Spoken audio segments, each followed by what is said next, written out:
Le aircrib, ou en français berceau climatisé, a été inventé en 1944 par B.F. Skinner. On n'entend presque jamais parler de lui en francophonie, et pourtant c'était pas n'importe qui. Il a été une fois élu psychologue le plus influent du XXe siècle, et était notamment connu pour être un des pères de la recherche comportementale. Il a eu l'idée de l'aircrib quelques années plus tôt, après avoir eu son premier enfant. Les nuits avaient été particulièrement difficiles, et le bébé ne faisait que de pleurer. Il semblait inconsolable. Mais grâce à ses compétences en recherche, Skinner avait fini par identifier la raison principale derrière ses pleurs. C'était la difficulté du bébé à moduler sa température. En même temps, c'est pas si bête.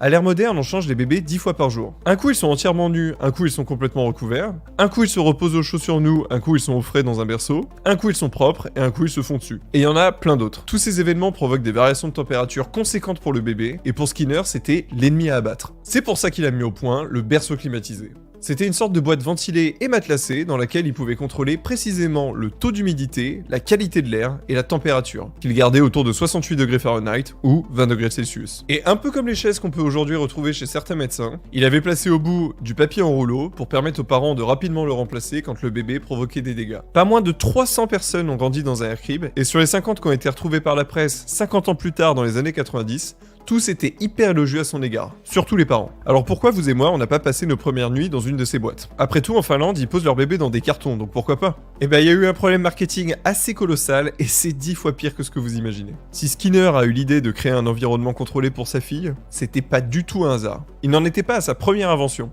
Et la raison pour laquelle il était si connu dans son domaine, c'est parce qu'il avait mis au point un dispositif d'analyse qui a changé le monde et qui est encore utilisé de nos jours.